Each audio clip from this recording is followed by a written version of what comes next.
Good evening, welcome to Players Pool Events, Supreme Pool Series. It's a grand final tomorrow, but I thought we'd give you a little bonus and get some of the greatest players ever to play our game. First of all, on my left hand side we have Mick Hill, Darren Appleton and Chris Manning. I don't think any of them really need an introduction, but I just thought we'd get the guys around. You can ask them some questions through YouTube. We'll try and spend an hour with these guys and ask them questions you want to know. I'll ask them a few questions and probably get a few stories out of them because they played all around the world. English 8-ball, American pool, Chinese pool, snooker, big money matches. You know, they've done everything in the game, world titles, multiple disciplines. And, he played darts in Malta last week. You can add that to the CV. Yeah, but it's just a relaxed question and answer from myself, and also if you want to write in, we will try and answer some of yours. So. First of all, Chris, you know, how are you playing? And the obvious questions first. You're going to take the 51 grand and earn some money? Well, I'm going to certainly try my best. Obviously, I'm playing well. Been playing well all year, to be fair. But that's been at American pool and not really achieved a great deal on the English pool this year. I've not played too many times, but obviously, if I do play well, then I'm certainly a danger. Mm-hmm. Well, talking of American pool, you two have just been in the Moscone Cup warm-up, haven't you, in London, and fresh from that. Do you think that's going to affect the two of you playing? With playing the big balls down to the small balls?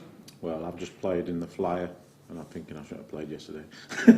Yeah, it does a little bit, but because it was only one day, I think I probably just need like an hour on the table just to get the feel back. Because the last 2 weeks I have actually practiced a lot at English 8-ball to get ready for this tournament, because the one thing I was struggling with was the control of the cue ball, coming like to the smaller cues, the smaller balls, obviously coming from American pool balls. So just the dynamics and the physics of the balls were my biggest issue. Mm-hmm. Potting the balls is okay, but like you know, all these guys, especially Mick and Phil, when I was watching them play, I know what I've got to do, but when your brain's telling you you've got to hit the cue ball a different way when you've been doing the same thing for 10 years. Like we're just playing like a stun shot. It's completely different. And when you get banged under pressure, that's the time when it's going to affect you. I think when you're in a match, you're running away with the pressure. You probably need to second guess yourself. But when you say you drew Mick in the draw, you're going to be thinking, I've got to get this right. Yeah, without a doubt, and that adds more pressure to the cue action when you're in that situation, because it's hard to tell yourself to hit the cue ball an inch higher on the cue ball just to get the same result as what I would playing lower on the white ball at American pool. So the dynamics are completely different. So that's the hard part. And so I've been putting a lot of hours in, and my cue ball starts to get pretty good. Probably not quite as good as Mick's, but it's getting close. But just playing that one match yesterday just maybe set me back an hour. So I probably just need like an hour on the tables to get comfortable in. And Mick, you sort of took a relaxed view to this year. You've not really put loads of practice in, and you played really well against Phil in the final. I know he won, but you didn't do much wrong in that match, and your game was where it needed to be. Yeah, I think sort of where I'm at with it is but most people know I wasn't playing that much, certainly English 8-ball. And then you obviously rang me up and blackmailed me with this series. Yeah, you got me with that. And basically sort of said to me, how do you sit at home when there's 51 grand to the winner? So I couldn't really say no. You can't beat the old carrot. Yeah, to be fair, I didn't think I'd ever play again. The old carrot dangler. Kendall got me out of. Yeah. But now I think like I always enjoy the tournaments in Oz because I'm there. I'm doing some stuff there anyway, so I play that, and I play Blackpool just because I've always done it. And obviously with this series, you know, I have enjoyed it. You know, I have really enjoyed it. Particularly when you play in the match arena.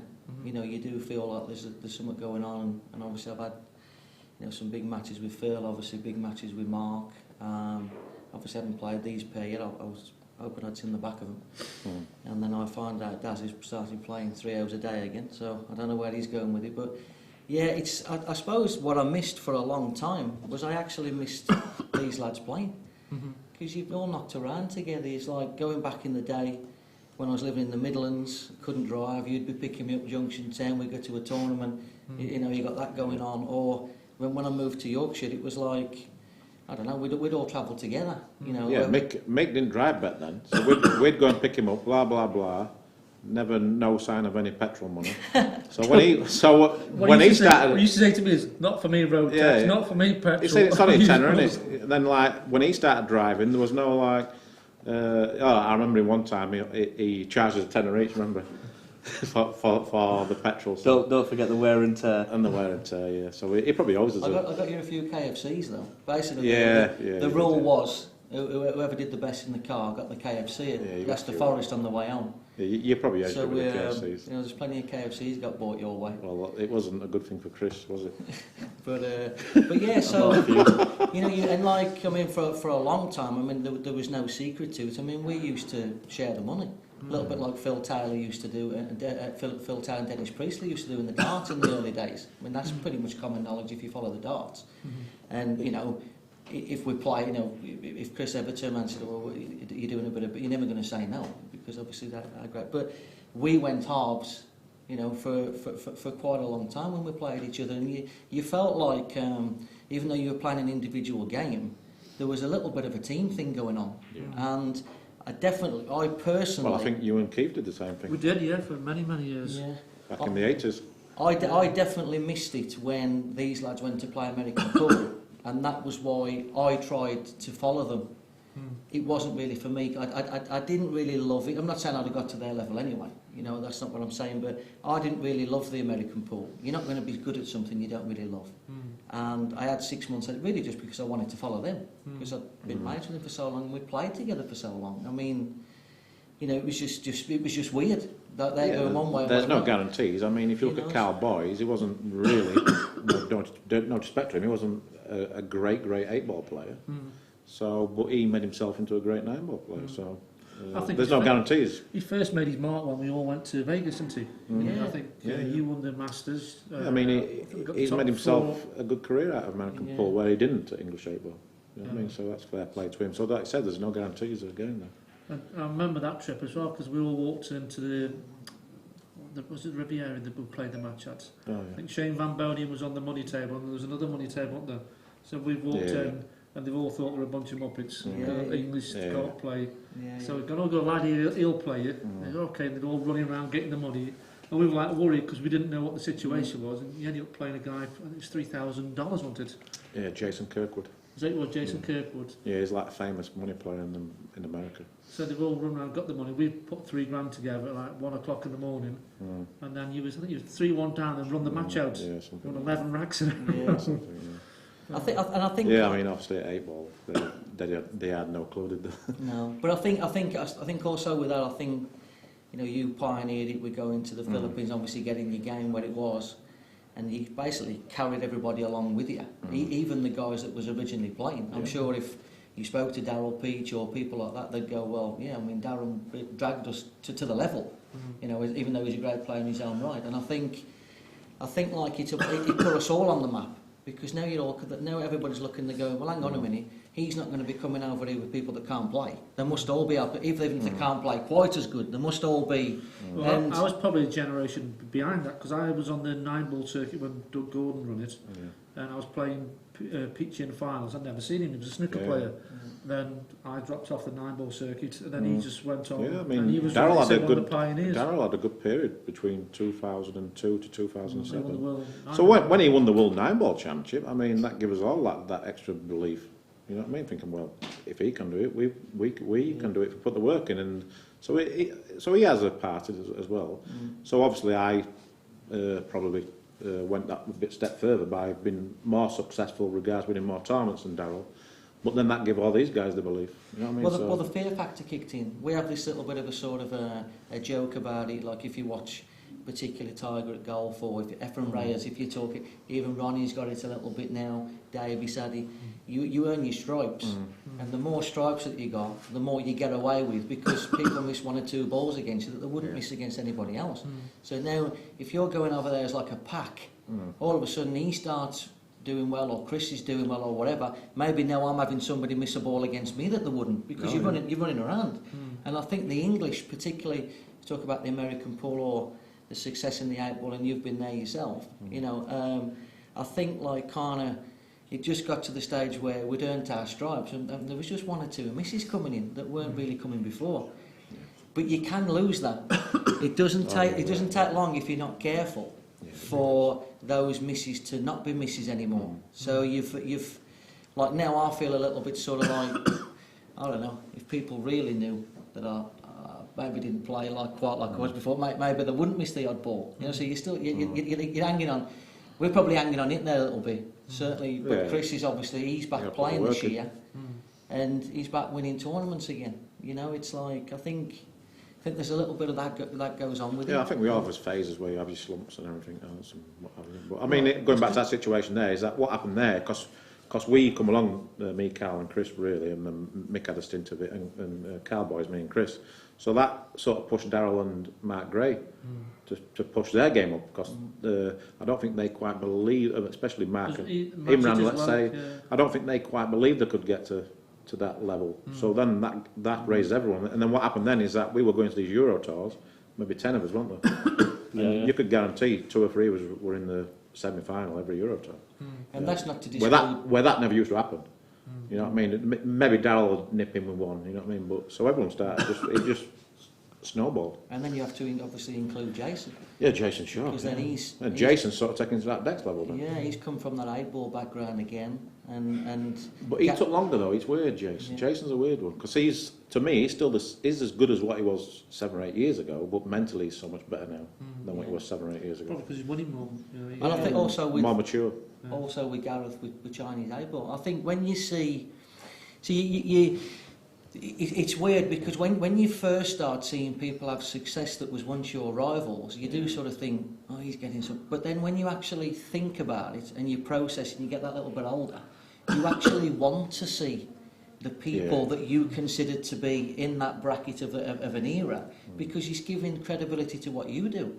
So if you see people that you were playing against and you maybe considered that you was of a similar bracket or whatever, and they go and achieve something in a different cue sport, that's then giving credibility to the cue sport that you played. Because these aren't just English 8-ball players knocking balls around. These are going all over the world, now beating other countries or other players at their own game. And obviously when he won the world... They start showing a bit more interest in English 8-ball. Yeah, obviously they're thinking, going back to the time before then, I mean, you went to the Philippines, which was unheard of. Anybody, going and trying to, I assume, is to earn your stripes and learn the game. I mean, how did that come about?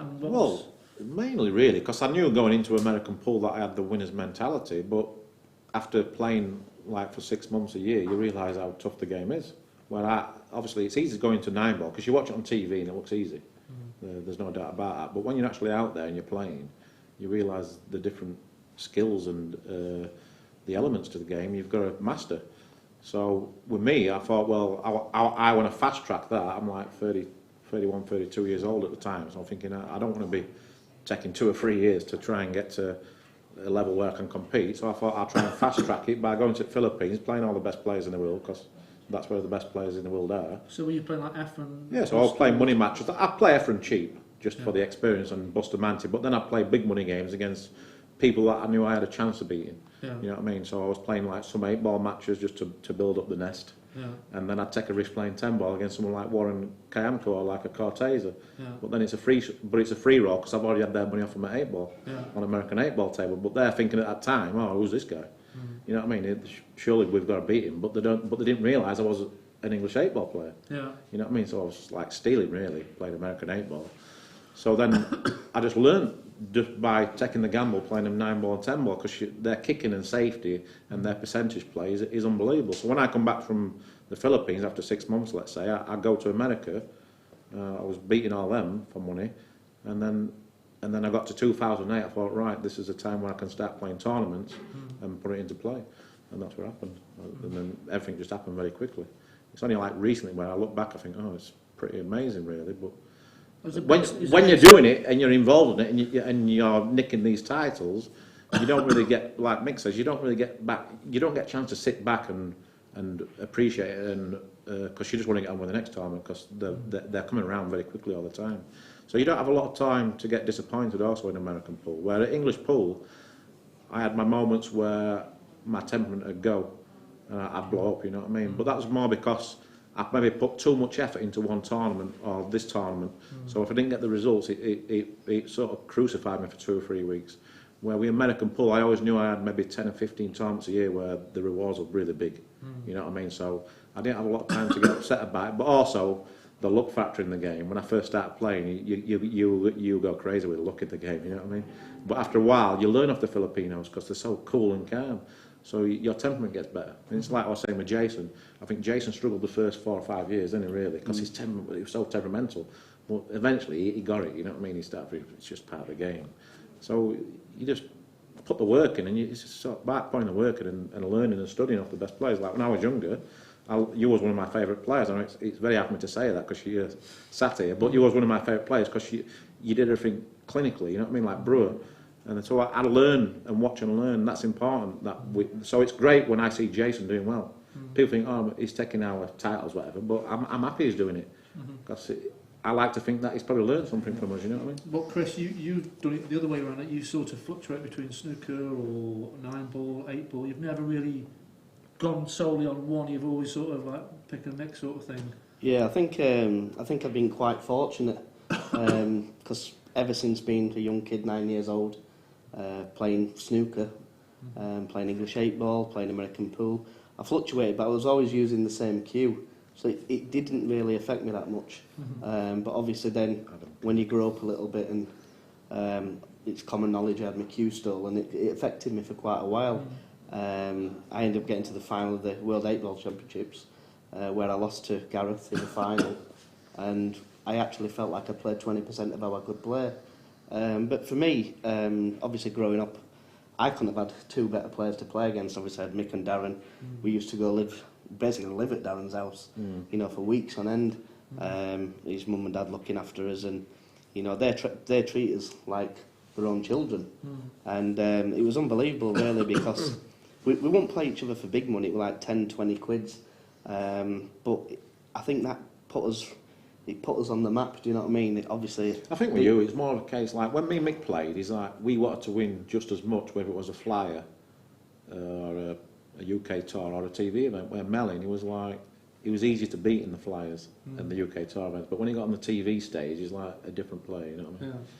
Yeah. He loves the show, the crowd, you know what I mean? Yeah. So different styles of players, really, and like Chris, I think, even though he's like probably, it's hard to say he's underachieved, but in my opinion, it's like American pool, really. If you put what you should have done, you should be top 5 player in the world for the last 10 years. So do you think because Chris has he's deviated between the different sports? He's had great success, but for me, he should have had a hell of a lot more success. You know what I mean? I don't mean that in a bad way. No, I don't think it's just the way he is. You know what I mean? He loves his own style, and he likes going out with his mates and stuff like that. Where me and Mick was more, I think, driven really. I think one of my downfalls was, without sounding big-headed, was that I was very good at every cue sport. Whatever I seemed to pick the cue up at, I could play. I remember quite a few years ago, I'd gone to a pool tournament, done quite well, and then I had to go to a snooker tournament in Harrogate. I don't know if you remember. I'd literally not picked my cue up, and drove over to Harrogate. I was late, 3-0 down. Should have been 4-0, but my opponent said I'll take 3-0. I went on and made a 1-3-1, 1-3-2, 1-3-9, 68. No, I'll tell you the story there. 4-3. Because this guy was a really good tactical player, right? Really good. I was there. No, you're talking about Steve. This was in this is Harrogate, and the guy says to Chris before the match, "I'm going to introduce you to the top cushion." And Chris says, "I'm going to introduce you to your chair." And Chris beat him 4-0 in about 20 minutes. Yeah, I was there. It was like 90, 100, 190 or something. So I mean, what frustrates me with Chris, and Mick probably agrees, is that in my opinion he should have been a top 16 snooker player. Because from the age of 16 to 20, he was unbelievable. But I think, do you like you said, do you regret not he wanted to do all three. You know what I mean? On snooker, or do you think you've had enough from the different disciplines to be happy with that? I wouldn't say I regret it, because obviously I've had quite a bit of success at the English 8-ball, and obviously the 9-ball. Maybe I wouldn't have won a lot of the things what I had won. Then again, on the other side of the coin, I could have been a top 16 snooker player, but obviously we don't know that now. But going back to what Mick was saying earlier, when the era when we was playing, what's impressed me over the last 5 or 6 years is that obviously you get different eras. You've got your Tom Cousins, your Mark Boyles, your Craig Marshes, Ben Davises, etc. Going back to our era, we started playing Chinese 8-ball, maybe 6 or 7 years ago, but we only played it when we went to China. We never played it in his life. And when you take into consideration, I lost in the final to Gareth Potts the first time, then Gareth won it the second time. He's won it, he's lost in the final, I've lost in the final. Jason Shaw's finished third. I mean, that just shows you, in my opinion, how tough the I think the Chinese proper know that if the English 8-ball players took it up full time, then obviously I think there'll be five or six of us, maybe 8 of us, as good as them, if not better. I think better in my mind. Yeah, because they've got. I think tactically we're better. They've got a lot of good players over there, haven't they? I think a lot of good potters, what have you, good shooters, but I think we play the game better. There's probably Our 2 or patterns are 3 better. that stand out to young fans. Yeah, And, but I think if we played as much as Emily, I think we play the game better, in my opinion. You think your patterns are better? Better patterns and better tactically, and I think better mentally.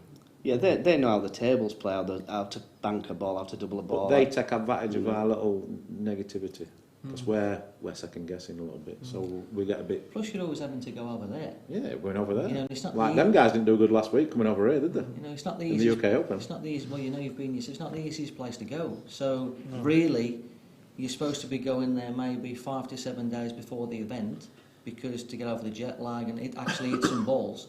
But you're not, because it's quite tough over there with the language situation, the food, just a completely different culture.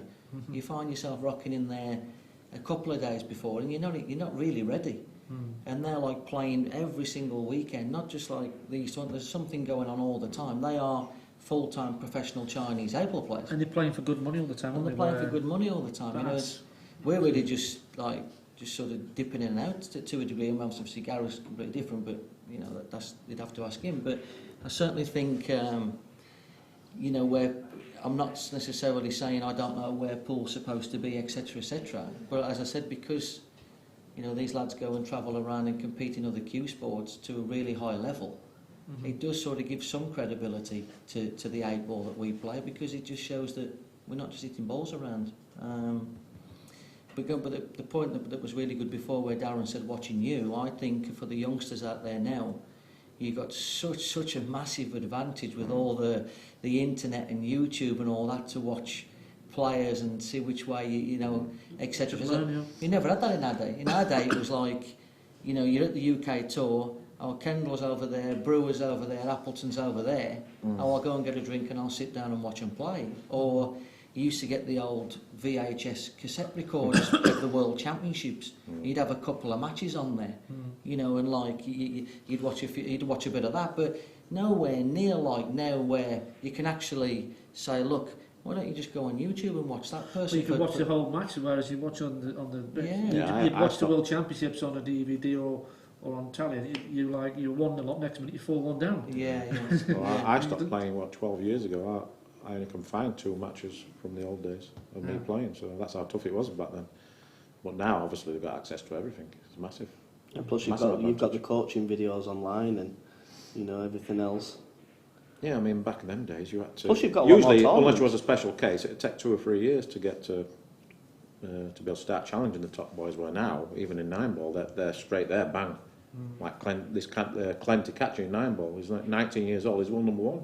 Nobody knew who he was, did they? This time last year, well, April of last year, I didn't know who this kid was, and now he's world number 1. I was actually sharing a room with him in the Derby City Classic, and I never saw him. I'm not saying I never saw him once. He's had an unbelievable 18 months. He's come from nowhere. It's the same with English 8-ball. There's some of these guys who I've never seen or heard before, but obviously they're learning quickly. Or Sean's story of last event got to the final. Yeah, Sean, and I mean Scott Gillespie. I'd never really seen him play until this series. I had, but I don't know if that's down to I knew of my him. ignorance of not knowing Yeah, that's the rule set, the Blackpool side, where I'm from the world rule side, but obviously the Blackpool side. But all I will say is that obviously it just shows you how much of a knowledgeable game English 8-ball is, because the old guys are still there, like Phil, Mick. You know what I mean? They're still the guys to beat, really. One of the things for me, what really gets on, it niggles me a little bit, is when people go on about the rules. You know, you've got your black ball, you've got your world rules, you've got your supreme rules. My personal opinion is it doesn't matter what rules you're playing. If you can play pool, you're going to keep clearing up. Well, I think he's at the level you play at, that is. I think the elite like yourselves, the rules shouldn't make a difference, because you're going to go in first time, and whether you've got 2 shots, 1 shot, very rare you need 2 shots, and it's very rare you're going to have 2 shots because you've already cleared up in 1. Whereas the next level down, it probably does make a difference to a certain people and gives them a better chance to beat you when you're on your B game sort of thing. That'd be my take. Yeah, the rules are. I mean, to get a perfect set of rules, we've been speaking about it. I think it's hard to get a perfect set of rules at any cue sport. But I think the elite will go with whatever rules because they embrace the challenge. We could have come in and you could have said, well, it's whatever rules. Well, you know, I'm not saying that people can't have the opinion. I'm not saying that X, Y, Z, but you get to where you get to, and you really, because of what you put in, and try and embrace the challenge. Things move on, don't they? I mean, equipment and rules are changing in all sports all the time. You know, you can either get stuck there with it, or you can just get on with it. And I think the big thing is what I would like to see is if you was going to do this again. I would say, right, is it grey cloth? Right, whatever then. Is it this particular? Yeah, right, whatever then. And I'd rather be sticking with these supreme rules. And then I just think you've got a little bit of something going on. I think once this, you know, is it world rules? Is it we're getting too caught up in that. If you're gonna move forward and we all believe that this can be something, pick something. If it's whatever colour cloth, whatever it is. And just go with it, and then we all know where we're at. Well, the hardest part this year, I mean, people right to criticise, they paid the money, and some people haven't paid the money to criticise. It's a learning process. I did 1 events before, just single competitions, you know where your money is, you know where it's coming out. But this time I'm dealing with major manufacturers, Supreme, Strachan, Aramith, and you're trying to get things. I tried to get the balls numbered so I could play the nomination on the shot from the rules. They wouldn't do it, they didn't see there was a market for it. Fine, I couldn't do that. So then I spoke to Strachan on the cloth, and I rejected 3 lots of cloth before I got to the cloth that I wanted. Colour-wise, I chose this colour. Originally I was going to go the charcoal colour, but when I put it on the table, it was too dark. You couldn't see the potting angles. You know that as a player, you've got to see the light shining through, and you know, down to the pocket, it's got to be bang on. And I knew that straight away. It's too dark. Even though it looked good on tally, and it looked good further away for the level that we're playing at. It's got to be the right colour shade. And I thought the grey is, you know, and I know Strachan want to get away from green and have a market just for pool. So if I did do it, in answer to your question, it would be grey, and it would be this cloth. This cloth is called Strachan Superfine. They've got a name for it now. They're launching it in January. Right. So if I'm silly enough to do it again, it will be on this cloth. I like the cloth. First time I've played on the cloth. I think it's visually better, and you see the balls and the pocket's easy. Yeah, I've just actually played a match just there, just a flyer, and it just seemed like I actually said to you earlier. It just seems like it was the old cloth when we used to play. But that's interesting in itself, because even though like we've all grown up, I prefer the green. You know, I'm not. I thought I would until I played tonight. I've now been sitting and going, oh well, yeah, whatever. Because in all, I'm a bit of a traditionalist with it. I'm not really bothered what the speed is or what it's made of, anything else. But I just like the green. That's just what I. But I think the point sort of being that whatever it is, You want to know. just Yeah. go with it. Yeah. Just go. Whatever the rules are, just go with it. Whatever. And if it all turns out that. You know, it weren't right, then it weren't right. If it turns out great, it does. I think the good thing with the rules as well is that you're getting closer to the worldwide rules. Right? In American 8-ball, Chinese 8-ball, and Supreme rules are all very similar. Yeah, And that's important on a world level to try and I've get had us to all. adapt them. I mean, they are, like you say, they are from Chinese and American rules, very similar. No jump shots, and most of the rules are pretty much, you know, a mix. Yeah, I think the only thing I'd bring in is the free foul rule, because then it can stop the stalemates. Right.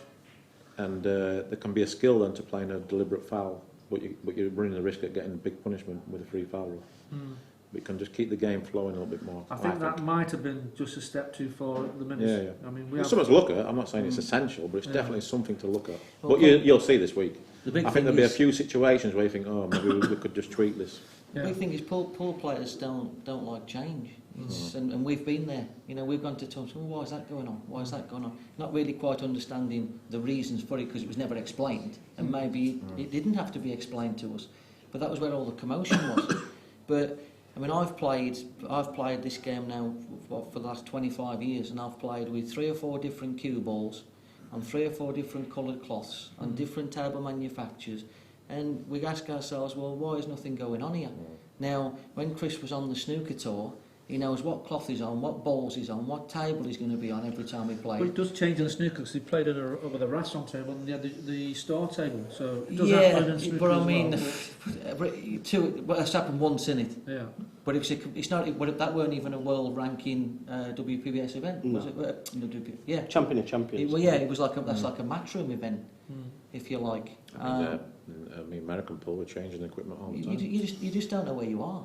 You just to me, you just pick the rules, pick the table, pick the coloured cloth, pick what's going on, and just let everybody know what's happening. And that's the real. Well, that's I think in every sport, like every cue sport, no rules are perfect. I mean, we were speaking about earlier. I mean, even in snooker, there's deliberate fouls. There's playing deliberate fouls on purpose to gain an advantage.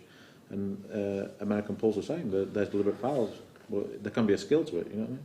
See, I could do an event quite easily with amateur players, and I started off doing amateur competitions, and the money was better than what you guys were playing for. Yeah. Like £5 the winner, when most tournaments, the tours either side are £2, £2.5 the winner, maybe 3 if you're lucky.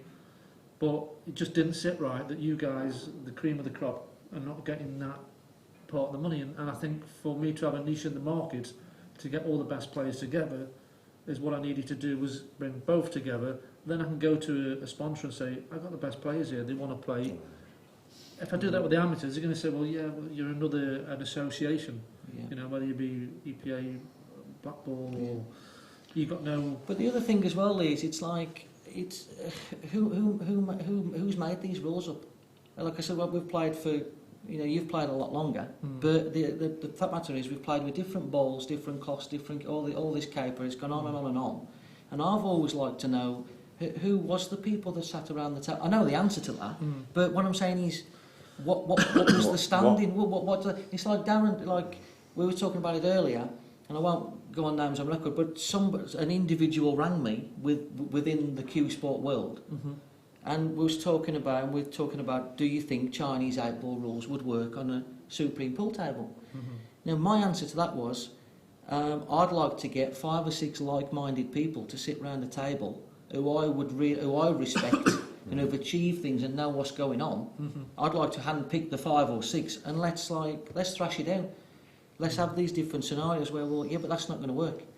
Yeah, but this will work, and that's going to suit that, and that's going to suit that. Whereas we've been playing all these years, and who's the people that have been inventing the rules? Well, whoever invented the rules, the world rules in Australia, must have been on a right bender.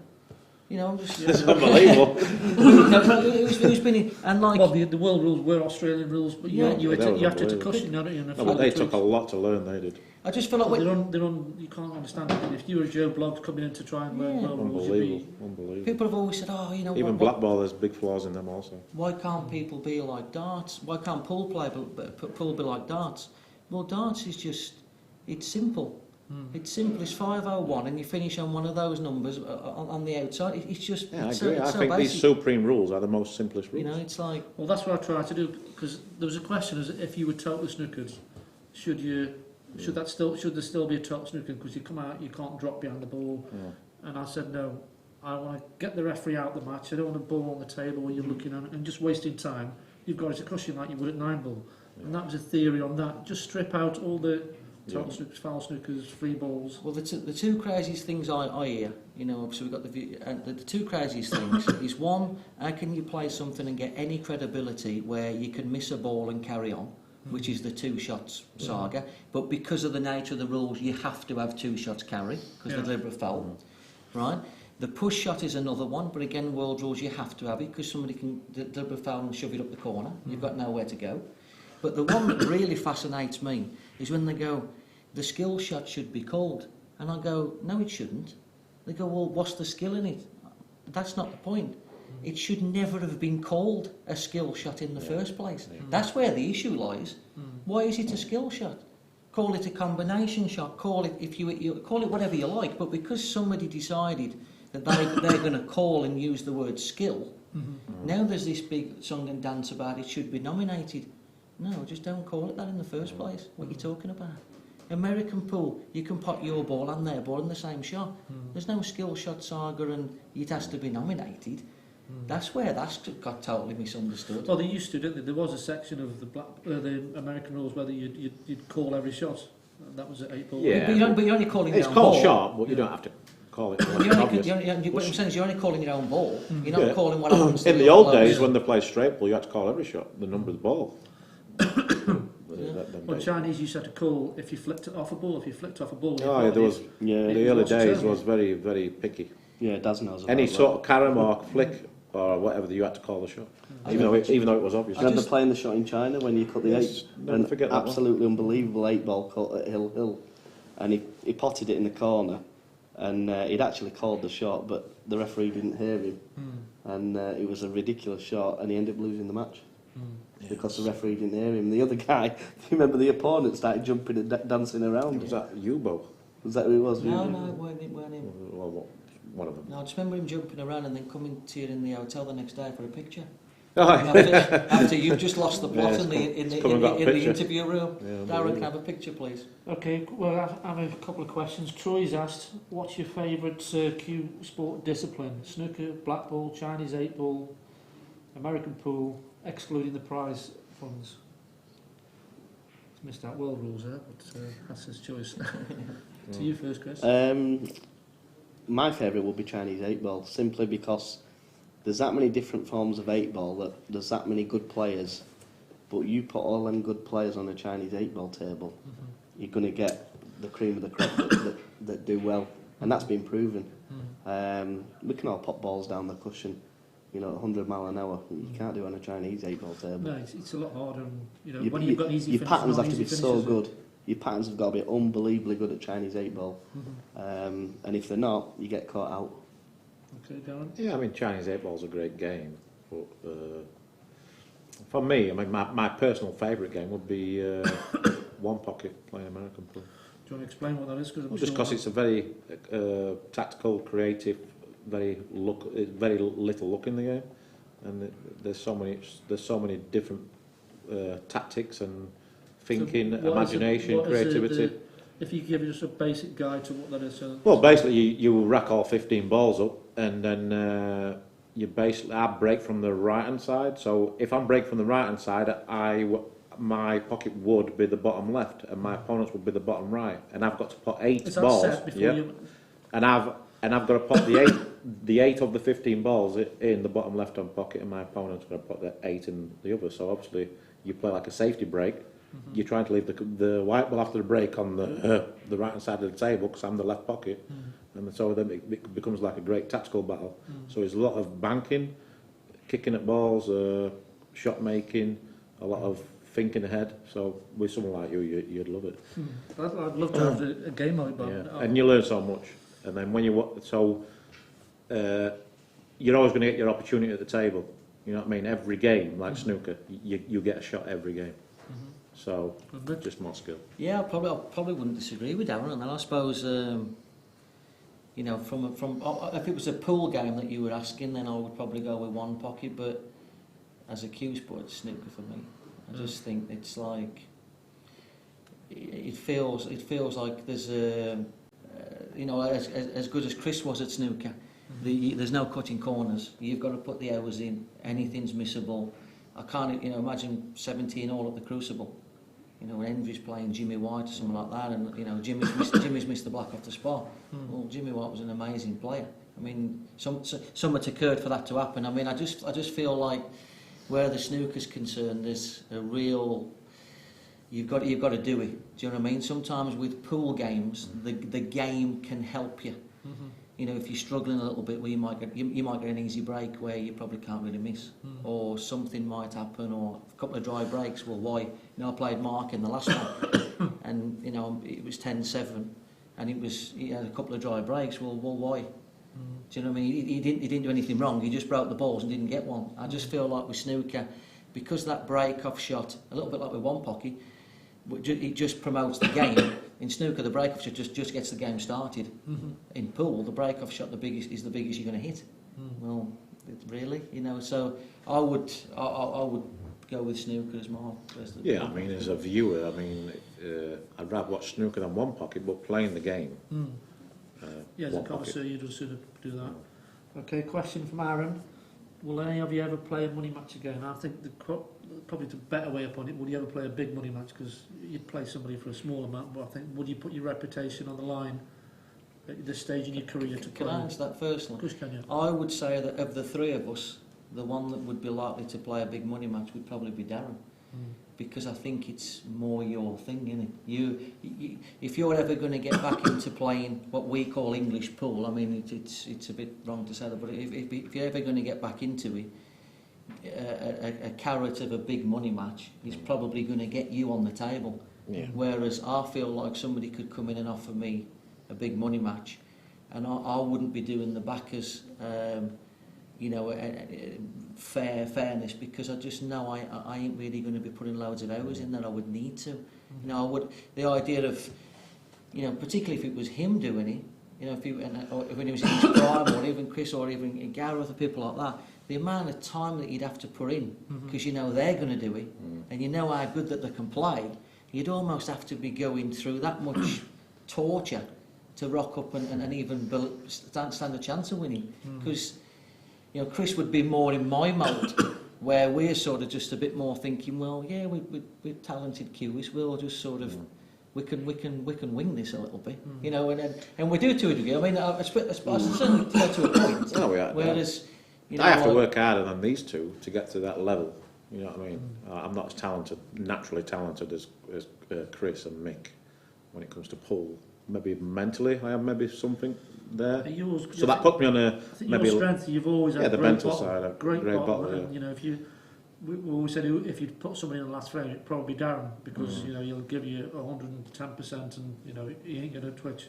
Yeah, and to be fair, like back in the old days at English 8 ball, I did prefer playing for money than I did tournaments. So I mean, I've been thinking about, because I've been playing quite a lot the last 2 or 3 weeks. I'm thinking, I'm starting to fancy a challenge. So if I do get the right challenge, I'll probably take it. Okay, so anybody wants to challenge Darren? He's up for the challenge. I think you would, wouldn't he? Yeah. Yeah, no, you would. Because I feel like I'm virtually ready. That's what, and I think. So would it be like boxing, where you'd want somebody you fancy beating first rather than going for one of the top names of the current? I'd just rather jump straight in and play like a big set, like 50 grand or something. Yeah. Because I know then I put 5-6 hours a day. So it would be like a slow one for. I don't know. Let's say I play something for 5,000 and I win comfortably, then I might lose the customer. Let's say that's what the terms in America. So for me, I need something big to really get my teeth into, and then I know I can give it 110% just to see and just play really. The problem we've got is if he gets a money match for 50 grand, me and him are going to be getting the calls to go practice every day. Well, I mean, that's just me. I love the challenge. You know what I mean? And I know myself. Obviously, when you get older, you know yourself what's right and wrong. Like Mick, for me, he always never really cared for it. But that's just up to him. And Chris, I think Chris enjoys it. He just never really played as many money matches as what he probably should have done, really. Yeah, I've not played too many English. I played quite a few at snooker. Played a few at American pool. Yeah, I mean, you played your share, but you haven't played as much as what I don't ever remember you playing a massive. Yeah, like massive games. No, I've not played a lot of games, but didn't really. I don't really know why. Probably because really, people won't want to play you. Well, yeah, because I think with Chris is that you're frightened of losing 21-2 in like an hour. You know what I mean? Or like 11-1 in an hour, which has happened a lot. So you don't know what you're getting. You know what I mean? It's a strange one to play against. I think your character can determine in that. I mean, I know there was a lot of talk of it. It's all calmed down a lot now, which is good. But when I was being asked, I was sort of saying, well, I don't want it in that environment. That's not me as a person. I don't want that hostile hustle and bustle, and it's just not really me. If we were talking about, and I'd sort of said that if it was in a more professional environment set up, I'd be more happy and more inclined to think about it. Whereas with you, in all truth, I mean, I'm just trying to think like nowadays, I'm trying to think of a money player who's very good, who's a quiet and like what I would consider keeps himself to himself. Boyle for me. Tom Cousins. Cousins, Boyle. Yeah, but I mean, even with Boyle, fantastic player, don't get me wrong. But Mark, you can get fired up. You do. I've seen him give it. He's definitely. But you don't. You give it in the last event. Yeah, he's an outspoken guy. Not in a bad way. He speaks his mind. Whereas Tom's really, Mark gets fired up. Ronan, whereas Like Tom, he is very much he's sort of really kind of. And He's a bit like a Phil Harrison. Yeah, and I think you play. Yeah, well, for Phil's bag. Yeah. Because he's a bit more. Well, he'd probably be even more within himself than someone like me. But so it wouldn't. You get certain characters. It suits certain things, doesn't it? Yeah. You know, I don't recall you being particularly a money player, Keith Brewer. I played a few. I played Aldgate. Nigel Davis. But I always felt that playing a money match, it hurt me more to lose than the pleasure of winning. So I never really, when I was at the top of the game, nobody wanted to play you anyway. But the buzz of winning wouldn't last as long as the hurt of losing for me, and that was always in my mind to go, you know, it would hurt me too much. I'd be sulking for like 6 months when I lost McKenna in the World Finals. Like, it takes you ages to get over it. I feel like that with gambling. I feel like if I win a bet and I win 100 quid, I think, well, whatever. If I lose 50 quid, I'm like, what are you doing? For me, it's just the buzz of it. I just like the buzz of it, mate. But I mean, the only rules I play is Supreme rules, English 8-ball.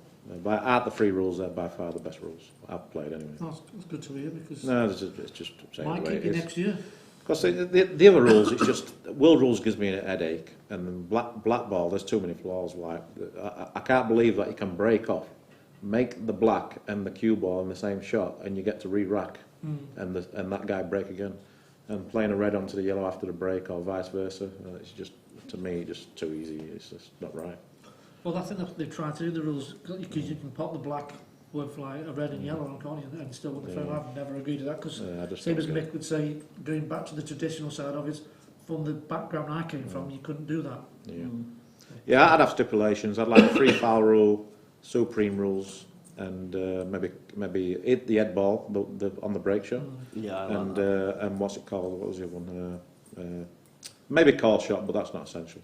I think the other issue as well is you'd have to say that the rules have always been designed because predominantly it's an amateur game. There are 1 or 2 people that are professionals, and there's maybe been 6 to 10 people in the history that I know to that would have played pool professionally throughout a career. But you can slightly tweak the rules for pros and amateurs. I mean, snooker, they're more lenient with a miss rule for the amateurs than they are the pros, and pool can be the same. I mean, let's say you're playing these rules right.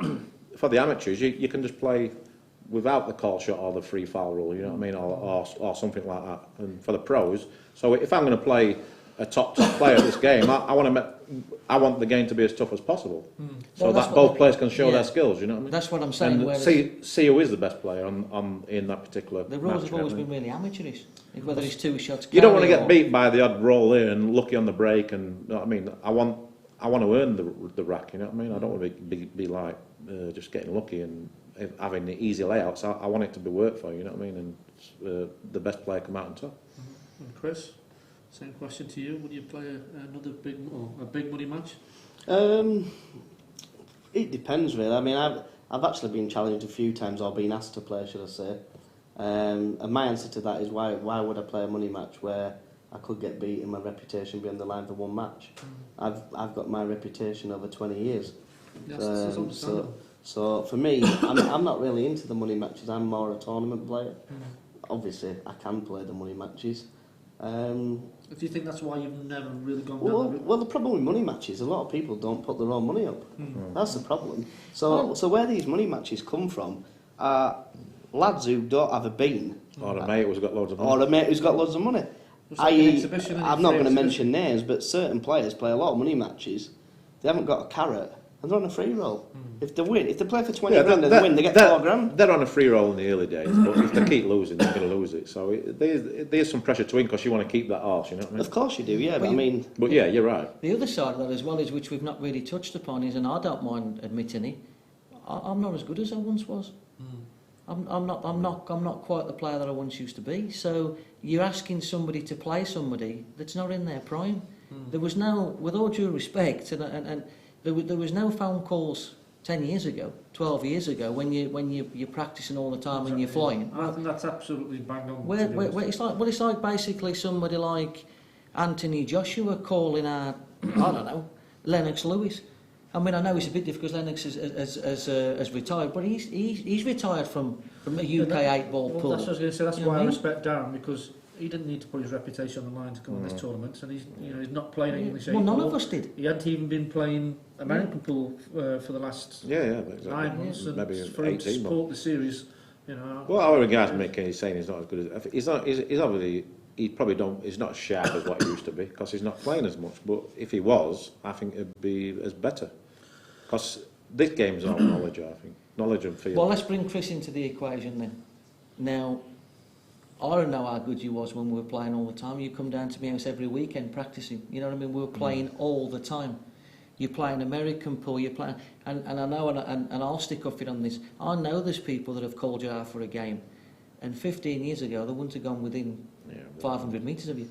And it's all right doing and giving us all that big Charlie now, but have some respect. I wouldn't be calling out you and Keith Brewer or Ross McInnes or people like that. It's like, you know, people sense weakness where in reality, in the prime, you know, they ain't back in them days, I never had any ambition to play Mick or Chris anyway, because you just think, well, he was the toughest to beat, and he was like, always seemed to play great against me. So it's one of them, you know what I mean? It's like you have your players. Like I think someone asked the question, who's the toughest guys to beat? Yeah, that's a great question, because it's tough. You know what I mean? Because there's so many. All the top players are tough to beat, but some guys are tougher than others. You know what I mean? And obviously these two are the toughest to beat for different reasons. Because Mick, you knew what you had to do. Against Chris, you might get a freebie against Chris. It might, because his B game wasn't as good as Mick's, you know what I mean? So you're hoping he's not on his A game. So it's a tricky one, isn't it? Okay. See if there's any more questions. Chris has put, would love to see Mick play Farnsworth. I think we've pretty much covered that. Nothing to prove really, have you, on that one? So pass. We've sort of. Yeah, I think we've got over it. I think the thing we hear is that these challenges won't come in 10, 15 years ago, right? So I don't understand why they're coming now, really. But and Mick's, I mean, look, we're talking about, in my opinion, I mean, people's going to argue Gareth, even maybe Chris is in the conversation, but you're talking about the greatest player of all time at our game, in my opinion, in Mick Hill. So he's 5 times world champion, blah, blah. He's probably won like 60, 70 major titles. I think the second best is probably 30 major titles. And that's probably like me, Gareth and Chris. So it's a long way from Mick, you know what I mean? Phil might have 30, yourself might have 20 or 30, probably more actually. You've been playing 55 years. Like bro, you know what I mean? But I mean, I think most of the... I think if you ask all the best 10 players of all time, who's the best player, I think Mick's going to get the nod 9 times out of 10. Well, it's in the argument. That's or 8 times out of 10. If you're in the argument... Well, yeah. I mean, maybe there'd be an argument for me and Gareth if we continue playing more, but Mick's kept his 10 years in front of us, you know what I mean? So, but in my opinion, he's the best player I've ever played, and so you got a guy trying to... He's got more to lose than Mark Farnsworth, because Mark Farnsworth is renowned as a money player. He's never been renowned as a tournament player.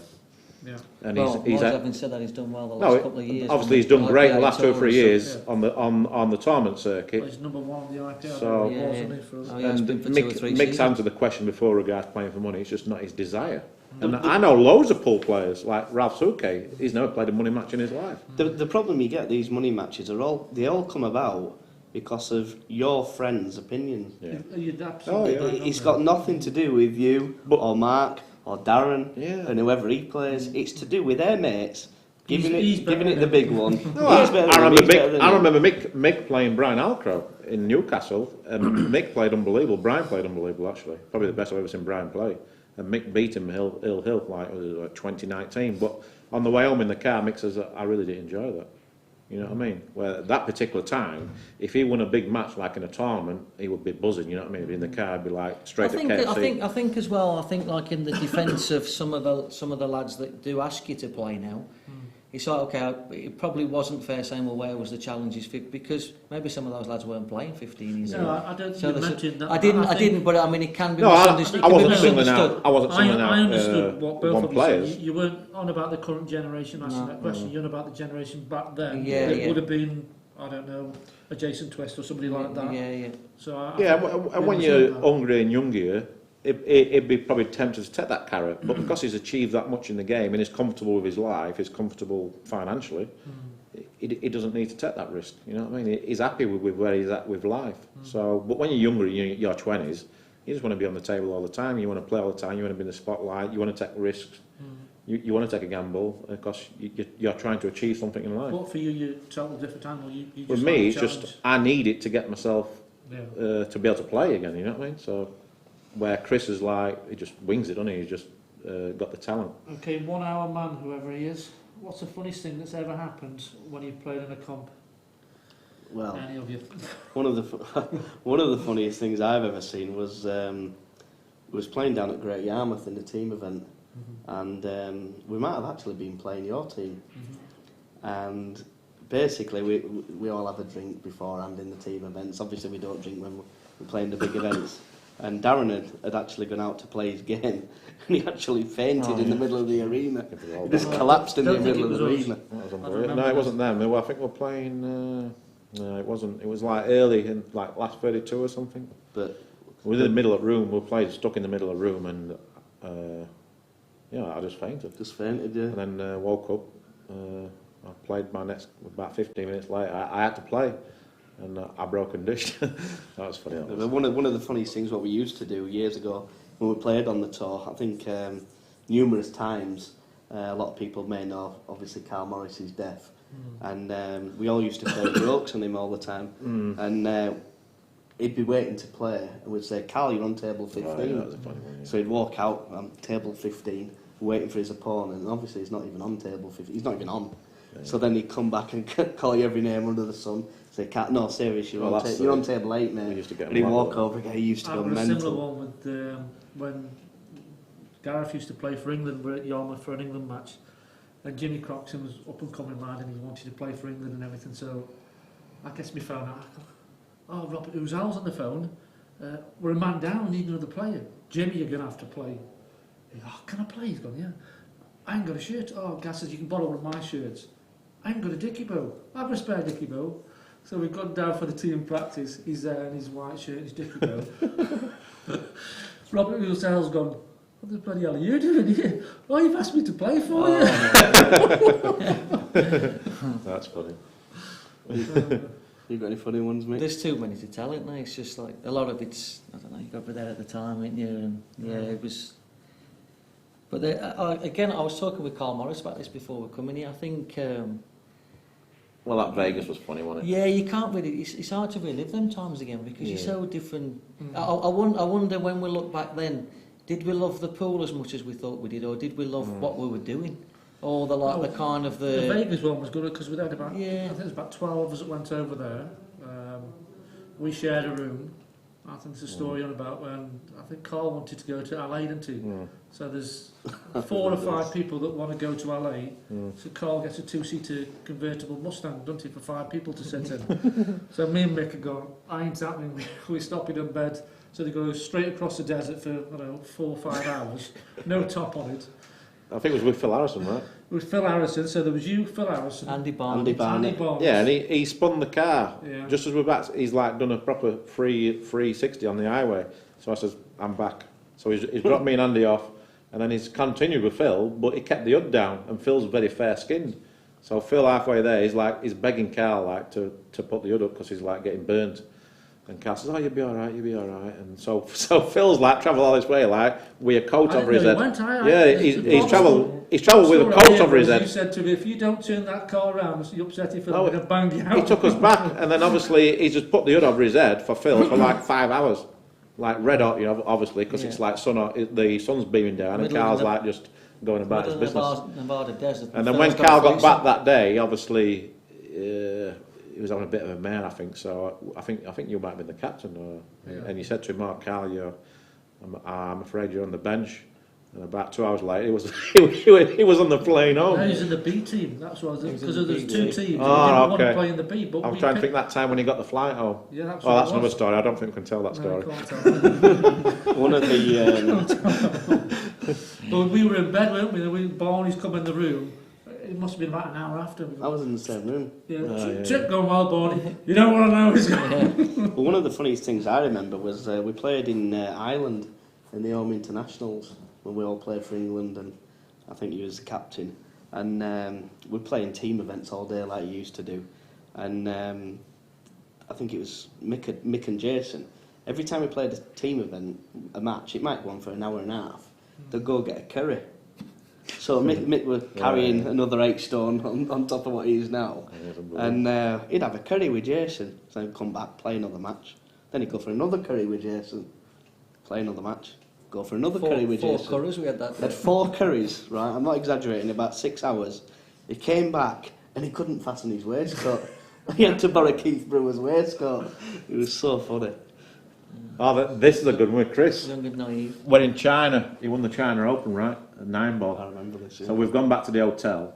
So I see the president, Ian Anderson. He goes, I said, is anything happening? He goes, we're just having dinner in here. Like all the guests get like a buffet. So he's in his room, like obviously making a few phone calls. I says, Chris, we're having like a proper dinner. I says, you've got to get you're like suited and booted, and you got to go down with your trophy. She goes, seriously, sis? I goes, yeah, you'll be all right. So I've told Carl Boys, I said, this is a plan, like so we've met in the lift with Chris. So we're like going down the lift, he's there with his pride, all proud of his trophy. Dressed up as well, eh? So like the elevator's gone down and we've just started clapping.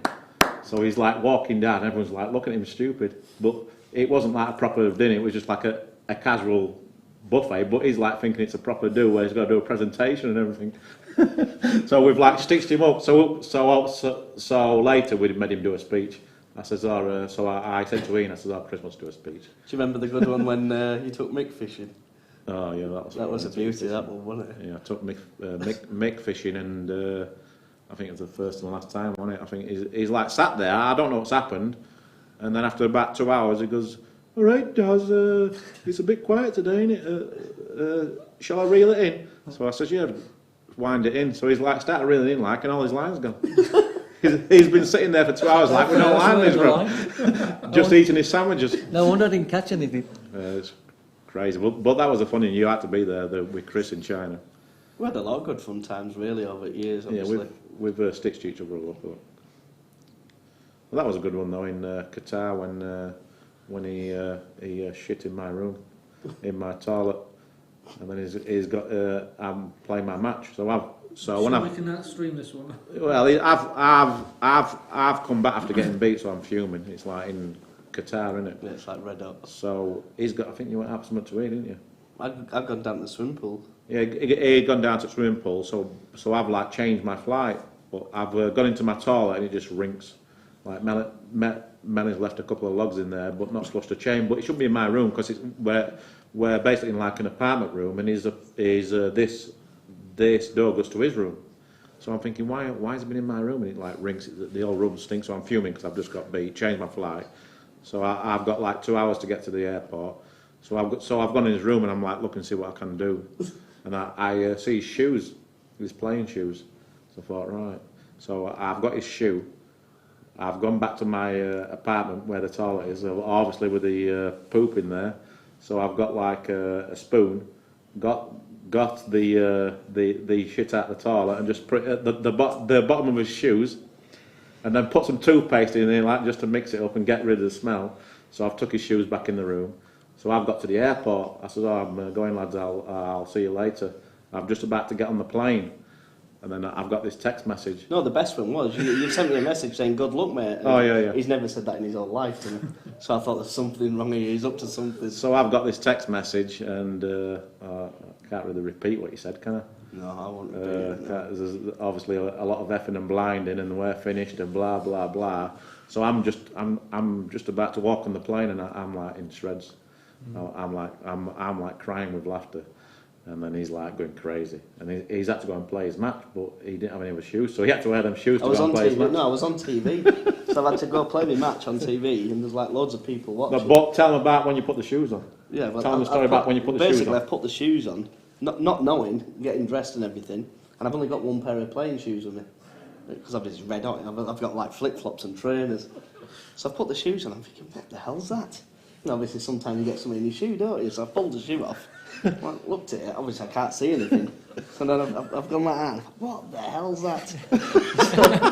So I'm like, I don't understand this. So then obviously I've gone to the tea and coffee table, I've got this knife, it's got this spoon, put it under the sink, obviously then I realised what it is. So I've had to basically put both my shoes under the taps, for like 5 minutes, get as much of it out as I could. Obviously, then my shoes are soaking. So now I've had to put my shoes on and go play a match on TV, and I'm walking around the table, and all you can hear is and I'm like, I had no choice because I had no other shoes. And he keeps telling me that I own a pair of shoes. Yeah, I've never had them. I need to buy him a pair I actually. played your brother on the UK tour, the IPA tour, yeah. wherever it was, Sure. and this is qualified for the TV event, and Well, I think I remember. he's that, missed absolute Rollins to beat me. He's like, Yeah. he's 7-6 up, missed Rollins. I've got him next frame. I've gone for him. I'm all over the shot. I've doubled my last 2 balls, knocked the long black, and I've had to pick his hand up to shake his hand. Dan's gone back down. So I've gone up to you, not to you. Do I do Dan? Oh, yeah, oh, that's fine, yeah. Knocked on the door. Shane's there. There's this big vase. He's been get super glue. He's super gluing it back together. This big vase and craning it in. He's got about egg effect on it. Oh, it's fucking crazy, some of the stuff. I don't know if there's any more questions. Yeah, we've had some funny times. So, I think- how long have we been going for now? It must be an hour, I think. I think one of the questions was who was the worst loser in it. Oh, yeah. I don't think we've got to look very far Yeah. to find that No, answer. it's sat to my left and Mick's right, I think. To be fair, you're not too bad yourself, but I mean, Kendall was bad as well, but I'll take number Yeah, I one. think I've that never would, broke a queue after defeat. I'll take I've number come one. close against Oh, me. yeah. that would be the pecking order. I think, You're I up think there. you'd be first, You're- Lee second, and we'd have to just Lee's slash definitely in it the out. top 5, I know that. And Jason's definitely in the top 5. There's a few in there. I remember once My doing brother. I was doing the studio work at the World Championships in Blackpool, and I think Darren was playing Phil Harrison, and obviously something stupid's happened in the decider, and next thing I'm getting talked to by David Bobin, and I'm obviously looking into the camera, and the next thing is, and I just thought, oh, I know what's happened there, I can't believe I and I'm did that. trying to keep a straight face. I did that queue 15 years but ago. I couldn't. Obviously, I've opened the door after I've done the interview, walked down the steps, and it's queues in 2 pieces up against the wall. And I thought, well, Darren's going to need a new queue now. Unbelievable, 15 years I had that queue. That's a good question. Who's the most underrated player? Most underrated player. Yeah, I think that, the most that is a good question. underachieved for me will probably be Rob Chilton. And probably, Rob Chilton, I think. Be my most underachieved player. Neil Rayburn maybe as well. And maybe Neil. But with Rob, for me, he had all the shots. He had all the knowledge. But just, I don't know, for what he had success, obviously. But for me, he should have been a top 8 player year in, year out. I guess it depends as well what capacity you're talking, because I know like when people talk about all the best players ever and all that and this and that, but I don't think Keith gets mentioned enough, Yeah, Keith. to be quite honest. I mean, yeah, it's a different game now and the rules have changed, but he did dominate for a long time on Yeah, he was a man. on the When I code first we come on the played. If you scene, like, you obviously yeah. know Lee's your era. Yeah, he was without doubt the best player of his generation Yeah, at that time. I don't think he gets mentioned He's the enough. only other person. And he was so Couple confident. people, Ross was a rival to him when I was. Yeah. But I think with Brewer, I think he knew he was going to win. He He went a year and didn't get beaten or something like that. I know, it's So, like when Keith were playing well and everyone else, you could see that he, for me, because as a youngster, I could see that he believed he was going to win the tournament. But I think, And he had that I era, think aura about him. back then the rules were so. Oh, yeah. You could play. We used to go weekend events. You couldn't lose, and no disrespect to anybody, because you were that knowledgeable. And you're playing people that didn't know the rules. You'd tap the pack and you'd Yeah. win without even having to knock a Well, finish in. it's chess and drafts. Yeah. That's basically what it is. But on That's the other what side, that was his. but who's to say that he wouldn't have been a dominant at world rules and No. blackball? You Well, just yeah, don't know. but do he had a spell at World Rules where he was class. you? Yeah, he was And good. He won but some tournaments. one of the biggest achievements that I think that he had was when just before the IPA tour changed hands, he won the UK tour, the IPA tour at Inkley. I think he may have beat Twist in the final. You know, and Keith would have been, he must have been 50 then. Oh, yes, he beat me in the 2011, you final. know what I mean? And He beat me in the final. so He I don't played think, really well. you'd never say that Keith was underrated, Yeah. but you'd, Probably this generation, and be underrated by this generation, because Yeah. they only see what you see now. And they're thinking, I mean, That's a good one for you, Daz. What's the favourite shot ever played? my favourite shot ever played on an American table, on an English 8-ball table. It's a tough one. My favourite shot ever played. Well, that was a good shot in Great Yarmouth when you played John Sullivan's team, Oh, yeah, London, that was a in good the one. Nationals, and he's like jacked on the bottom rail. The cue ball's jacked on the bottom rail. The yellow's just past the middle pocket, but it's this far off the cushion, and it's impossible to pot it and get on the black. The black is next to the cue ball, but it's like all the traffic to get between. And he's played a terrible shot to get on this last ball, and that John Sullivan shouts out, "It's gone bent." And Chris says, "Who's gone bent?" So he's like jacked down, ripped this ball down the rail, come in between all these balls, landed perfect on the black, and he goes, "I told you." I mean, that was unbelievable. That's Chris Melling. I mean, he just pulls out unbelievable shots. So, and then I think with 9-ball, probably Earl and Jason. I mean, if you go and look at their highlight reels with shot making, even Chris. Efren, I mean, Efren's shot when he played the zigzag Shot. against Earl Strickland. It's on YouTube. With it's Earl Hill. He's come 1, 2. No, he went 1, 2, 3. Cut it in the top pocket and run out. I mean, that was unbelievable. The best shot I remember, just for the occasion, and I just remember thinking at the time, again, one for Keith, was when he played that safety shot against John McMahon in the World Team Final. Yeah, because it weren't a shot-making shot. It was like a real thinking shot. That was his forte, though, wasn't it? Yeah, well, I remember stood there at the time. It was 10 each, and the team event was massive. Yeah, we were all mad it for it, weren't we? was So all it was 10 crazy. each. And John basically, you know, he had him done, and it was all everybody was carrying on alarmingly well. There must have been 500 people in that crowd. And Keith played that shot at 10-10, and I remember thinking, how was he even thought about it? He was completed. It weren't a shot making shot. It was a safety shot, but it was a knowledgeable shot. really and then executed to perfection at 10 each. When you're basically gone in the frame, and all the pressure and the team and everything. So for 10-10 the World Championship team final, as it was then, when it was like, it was hype like you wouldn't believe, weren't it? So I would probably say that's the best shot I remember I've ever seen, if that makes sense. Yeah, I remember that shot, and it's very hard for me to remember that shot, but I remember that shot, and that was amazing. But he also played one. The one that hurt me the most is the one he played against me. Was it 9-7? And he's like in the world final.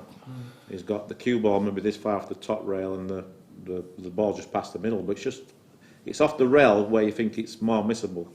I don't know. I think it was frozen to the rail, right? The 8-ball, and he's ripped it down the rail, and it's 9-7. I'm thinking, this is really twitchable. He's like just cued it so nicely. I thought, I think I'm in trouble. If I win that game, it's 10-7 to me. I probably win the tournament. You know what I mean? But when he made that shot, I thought it's one of them days. You know what I mean? You just sort of sense that. Usually, if you're going to win, they'll probably miss that ball. So that one probably hurt me the most. But you must have seen some shots. Can't think of one off the cuff. The Brewer one is probably one that Yeah, you I said remember it that was a big one. Yeah. Can't really, nothing that stands out. I think Chris has got quite a few in there. Yeah. I've got a few. And I think not necessarily. I'd say Twisty against the semi-final. I'll tell you what I would say is that Brewers the best I've ever seen at covering pockets. Unbelievable. Yeah, but I think Twist in the semis, I think he was playing Dasward, or it was at Chorley, a long time ago, but I remember him jacking up, screwing the ball in the middle on the 8-footer, which was like... Going back to a question before, now you've mentioned Jason, because, you know, if you were talking about these modern, you know, we're on about underrated, you would never really put Twisters underrated, we wouldn't. But if you was to talk about like with these modern players, I've only seen him where he's sort of not playing that much pool, I suppose, or he's sort of like coming to the... I mean, Jason was a brilliant player. Well, let's be honest here. I mean, there's players who benefited by the rules change, and the players who was against them. Like Brewer, when it went to all EPA to world rules, it went against him, and even yourself, really, to a certain degree. Where for Jason, it was a massive help for him, changing the rules. Yeah, Jason, 98 to sort of 2003, was as good as anybody else. Unbelievable. What I will say with Jason, in my opinion, when it was Ill Hill, like deciding frames, he was probably the most highest ratio of wins, like last framers. It was unbelievable. Well, the first year of the World Championships, when they went to World Rules, they weren't going to put everybody in the singles, so they were going to pick 2 players from each team to play in the singles. Now, me and Keith were at number 1 and 2 in the country at the time, so they picked Keith, and George picked Twisty. And I'm like, so I picked the phone up saying, you know, where's your decision? Well, he's not won nothing like. I think he had him going close and that. But in the end, they put everybody in. But obviously George must have seen something in him. But like you say, the rule change for Jason. He was great under pressure. He was a great shot maker. Cue action as well. Cue action. If it was a deciding frame, you could almost be nailed on the twist Well, was going to win it. probably the best ever number one bat, I would say. And he's probably the best player I've ever seen after been drinking all night. Yeah, Unbelievable. And fall asleep with contacts in and still play. No, so I think like when you he should never ever fall in that conversation really of being underrated twist. But again, you know, he'd be in overlooked. Yeah, because he'd be in any of my guys, he'd be in any of my lists. I think the World Championships. When I look back now, obviously going to a different discipline, and I look back now, I think the reason why the likes of yourself and Brewer didn't win World Championships is because you're playing a World Championship where it was a bit questionable because you're playing 3/4 of the tournament on a 7-foot table, and you play all year on a 7-foot table, and then you have to go play on an 8-foot table against Chris Melling, Gareth Potts, and Jason Twist. I mean, it just takes all the dynamics. It takes all your strengths out of the game, and it's bringing all his strengths into the game. But then you could even my go. matchup with Rob, it was like he's from a snooker background. I've never ever played snooker, so. If you looked at if you were doing how you would say how you would do your the front ball, supreme rules, whatever. For me, that is a matchup. I'd want him on a 7-foot table all day long. Well, I'd probably with that as well. Then I'd live in favour on a 7-foot table. What is favourite on the big table? You'd have to give the likes of because obviously the Quinton and Selby after that it was the same saga. But you'd have to give the likes of Daz Ward. Kevin Wright was a little bit before my time, so I'm not sure. Greg but Greg was a pretty good snooker player. He could make centuries. He was but if you look at like say Carl Morris, not so much Daz Ward, because again Daz Ward he played some snooker, but still. But Carl Morris and the likes of people like that, the one on the 8-foot table, when he was having to beat like I think maybe yourself that year, and he beat Twist and whatever. Was it Daz Ward? Carl Morris. Yeah, in particular because Carl Morris would be perceived to be the one where he beat me in the semi. I remember that one. He got the 2 TV monitors, and if you remember, he beat me 10. I think it was 10-4. He beat me. And I was early on in the match. I potted 2 balls clean back of the pocket, come straight down, cabbage parrot, come back up. Then I'm sat there, look at the TV monitor. He's coming back up on us. So you're fed up anyway. Then you see the ball come back up. Then it happens twice. Then you think. I can't aim for the middle of the pocket. I've got to aim off the jaw. And your head's just. But then again, there'd be players where people wouldn't remember. I mean, Wayne Fryer. Oh, he was awesome. Was a great player, and one that was before my time, but I can just tell by watching him play that I know he was a great player. Would be Tommy Donnellan. Yeah. Now I never saw Tommy Donnellan. He'd sort of gone to 9 ball. He was 9 ball as well. Yeah. Before my time, but I can just tell watching Tommy Donnellan play. And the way he's going about the finishes and just playing the game, I could tell he was not just a great, like a really great player. Do you know what I mean? So again, like you have Bill Over and Rob Hill. You could sort of. What do you think now from the let's say this generation now to the old generation?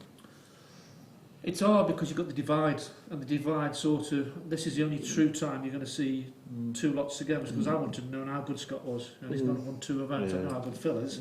So it's hard to match that up. I mean, I knew the top players then, and all respects to Blackpool, they weren't, now he's sort of swung where Blackpool seems to be where World Rules was 20 years ago. So it's hard to say, but I don't know, I think when I think that time was a strong time, to be honest. You know, you built Bill Evans were good, and Tom Terry Hook won a tour. I think the way I see it now, I think there's more strength in depth now. I think there's more strength.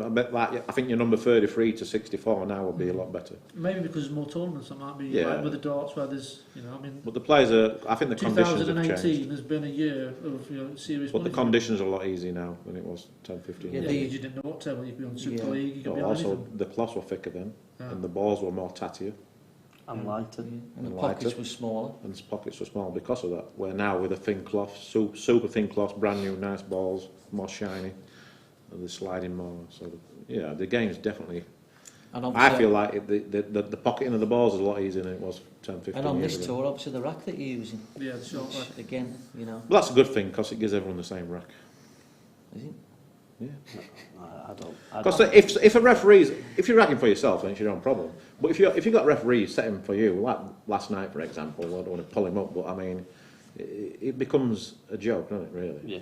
Where if both guys are getting the same rack, then there's no complaints, is there? Well, if you're a referee's racking for two players, I think it's the same rack, but I think for somebody like Tom Cousins who's got a massive break, it levels the playing field a little bit for somebody who hasn't got a good break. It's like saying to Rory McIlroy, you can't use the driver. Yeah. at the end of the day, you can hit a perfect break still and not get rewarded. But for what you Because want you can to, get as kicked a in off and all that spectator, and now you want to watch the game, you don't want clusters, you want finishes. No, and I think that's the idea of Yeah. the... I've no problem with the break rack. I think it's good.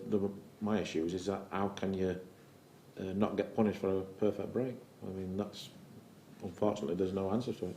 What do you mean by... Well, I mean, not make I it can go hit the for- break perfect, park the cue ball middle of the table, balls Yeah. flying everywhere, and I don't make a Right. ball. Or do it again the next time, and the cue ball gets kicked in off. It's just the way it is, isn't it? There's no answer for it. Well, that's the way the game is, isn't it? Okay, well, I think we've given the fans plenty of insight into a bit of history. Yeah, of but where who's you've going to win been. the tournament? Well, that question was there, so I thought you might at least finish up with that. Okay, at least finish let's it. I have didn't some- want to put you on the spot, let's have because I know the answer's going to be, because Chris is going to tell me. So. Let's have some predictions. Okay. If you can't say yourself, let's play the game. Yeah, you can't say I'll yourself. go last then, so we'll start at 4. and I'll go last. Go on, Daz. 51,000. You're going to have some serious bottling that. last match. Yeah. That's going to show the great players. I mean, there's been... I'll down answer first. I picked two. I like to pick one of the favourites and someone who people won't pick up. Say Mick or Mark Boyle. You think Mark Boyle... I think Mick or Mark Boyle. If I don't win it, hopefully I can win it. But if I don't, I think I've got a feeling that Mick or Mark Boyle. Chris, I'm going to say Mick. Oh God, leave it out, will you? And as an outsider, I'll go for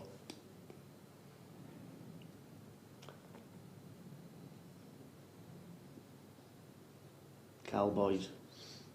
Oh, boys. Not done anything so far, so it's a 40 big... to 1. Okay, Michael? Yeah. Well, I ain't going to pick these because these have won enough. It's about time to let somebody else win, innit?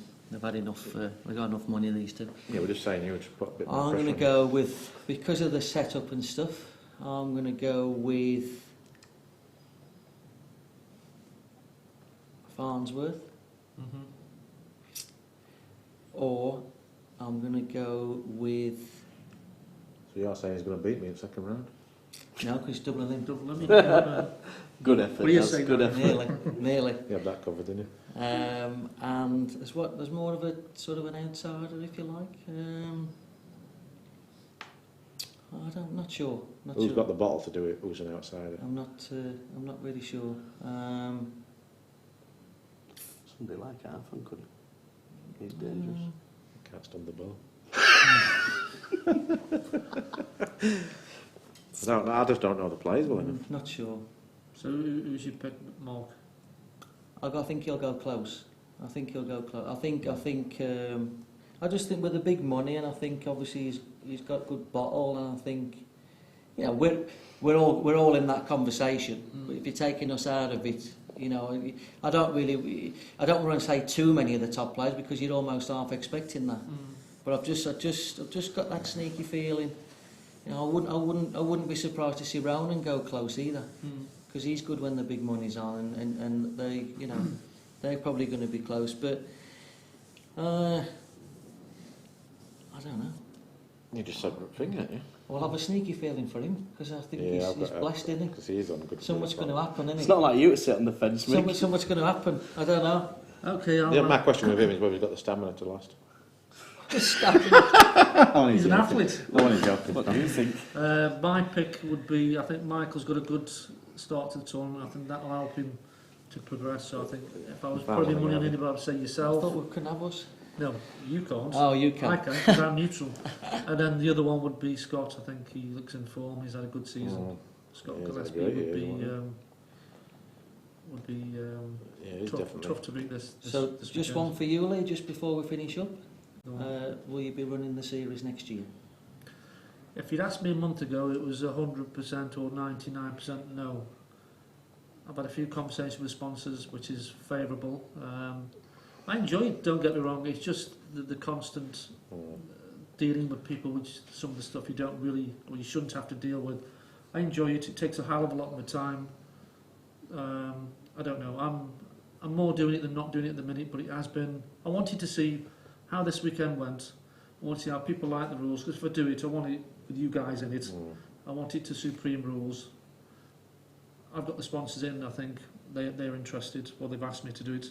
And I just need to try and get more money in so I can cover some of the costs to stop some of the criticism which I've taken. You know, because these guys work hard for a year basically.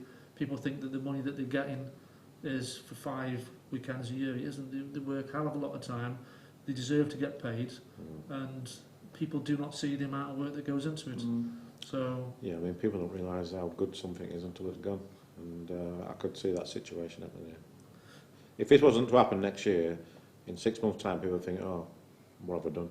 You know what I mean? Because at the end of the day, it's good. It's good money, and well, there's never been a buzz, isn't there? There's a buzz. There's never been as much money. I mean, that being said, it's a minority that really crucified me over certain things, but the majority of stuff I get is positive, and people say really nice things, and obviously that makes you feel good. So on the good days you're getting the positive stuff, on the bad days you're thinking, why do I need this crap in my life? I don't need it. Do not need the stress whatsoever. I've got nothing to prove to anybody. If I did it this year and this year alone, I've done what I said I was going to do. I've got all the best players. I mean, I don't even know if the players are going to support it again. I mean, I think they'd be mad not to. I don't think I don't think these big crazy fields help anything. I just think there's we've already got a big. I'm not saying that people can't play. That's not what I'm saying. But in 8-ball, more so, not so American pool with these lads. I've said this before. You go flying to Japan or something like that, and there's 64 players in a tournament. 50 of them are professional players, and you might get the other 14 locals from Tokyo or whatever. But there's just so many more professionals in American pool that it's a little bit more understood. There's not so much of the carnage carrying on. Now, the problem that you've got with the 8-ball, and it's always been like this, there's such a big overlap between professionals and amateurs playing under the same umbrella. I think you'd do yourself a favour if you said, look, there's 64. There's 64 players. I'm picking 50. The other of But you... then you're losing revenue, aren't you? Yes, that's Well, the I get all that, but where do you want to go with it, It's though? numbers based. If you get Yeah, a big I mean, sponsor, Mick, it's happy days. I I can think say, we're in right, a- I can do exactly as I want. Oh, But, yeah. but when you're getting the 128 which I've got this year, it's well, you're now paying for £51,000 because I've got that. When I was only at 64, it's £5,000 the winner for every event and £10,000 the winner of one. Yeah. Where with the extra money, I've been able to increase to pay an extra pay round, and then I've been able to. I increased the jackpot to 51, not for the ego of saying that I wanted to do the biggest one, because it was going to go to 35 and put that on the poster. And when all the lunatics come out of the asylum, I said, right, well, I can work it out. There's that much money left now. We'll go out, and now you can have the 51. Now it's the biggest one, and then I'm out the door. You can carry on. I mean, me from a person, I mean, everybody sees it different, but I'd rather be playing, believe it or not, I'd rather be playing for slightly less money. It'd be a 64-player tour where you could possibly have the luxury of getting another arena, so you felt like you were playing in a match all the time you were playing. I know that's not easy, I get that, but if you were saying to me, what would I design, it would be 4 tables that all had an arena around it. So now you all get on the same fair crack of the whip, you're all out there. Can you do it or can't you? Not on table 12 at the corner, and then somebody else is playing on the match table. That's too many variables. You can get beat on table 12 up the corner. It's a different game. I'm not saying you got that. I 100% think you're right. 64-player tour, try and get... But it's a number, as Dan said, where do you generate your money from? Because until somebody comes in and says, there you go, Lee, or whoever... Is there a possibility of running like a feeder tour, a challenge tour? There is, but the reason why the money is good on this one, or the payout's good, is because there's one pool. Yeah, where they want to play against the other best players. tours, they paid out amateur prize money or a Premier League or a professional event. This is, as you asked for 15 years ago, why can't the IPA tour, when George ran it, why can't it just be one tournament rather than having all these other pro events? And you pay for like 10 grand, I think he said to me, and because I was on the committee then. Yeah. No, I think there's an option to even seed it better. Like the top 16, maybe get a bye to round 3 or something. Maybe that's something to look at, top 32. And then there's more reward for rankings. So that them at least the guys who are entering, blah blah, they have to earn the right to get to play the top tier players. I mean, that's that's an option, I think. But the problem is, like you say, it's a numbers game, and we're in a sport, well, a game sport, whatever you want to call it, where we need the numbers. Unfortunately. Yeah, I do understand that. Obviously, I get that as well as anyone. But I just think, like, if you're doing it, this is year one, then you're doing year two. And I just think, like, if there was some way of sort of in your mind or Grouty's mind or whoever's doing it, where you're saying, okay, we're doing this now, but this is where we're trying to get, as opposed to year upon year winging it. I'm not saying that you are, but I've always felt like Pool's always, even these promoters have been winging it for years, haven't they? Well, it's a they massive, don't get the runners. it's a massive gamble to do it at £1,400 because nobody's done it at that fee. And the way I worked that out, it was like basically £250 an event, £300 an event, £250 an event. And then put it all together, you've got a series. That's how you got to the £1,400. So that was a structure that I reckon I've been asked today, can you not go back to do the amateur one? I could fill an amateur one without you guys in it tomorrow and charge £700 and do a series. But I've been there, done that. We did that with the single events. And to attract the sponsors and get the sport where we all want it to be, to get you guys earning a living, needs to be all the top players playing together. You attract the sponsors because sponsors go, oh, I was watching that match. They'll be attracted, not be attracted to watching. You know, a lot of it comes down to viewing figures. I think next year you might. We hit over 1 million. You probably get more players coming from the 9-ball, the English 9-ball players coming to play. I mean, we've looked so, at. I mean, there's. Until we know what. I think after the second year, you know where you are with it. The hardest part at the minute, I don't know exactly where I am because I don't know how many numbers you've got. If I got the 128 again. And we've got the exact same sort of sponsorship money, and you could level it out and go like £7 grand all the way across and do like a 25,000 jackpot at the end rather than the 51, and then pay down to your 32. I think that would probably go down better. Yeah, I mean, spreading the money out better be better.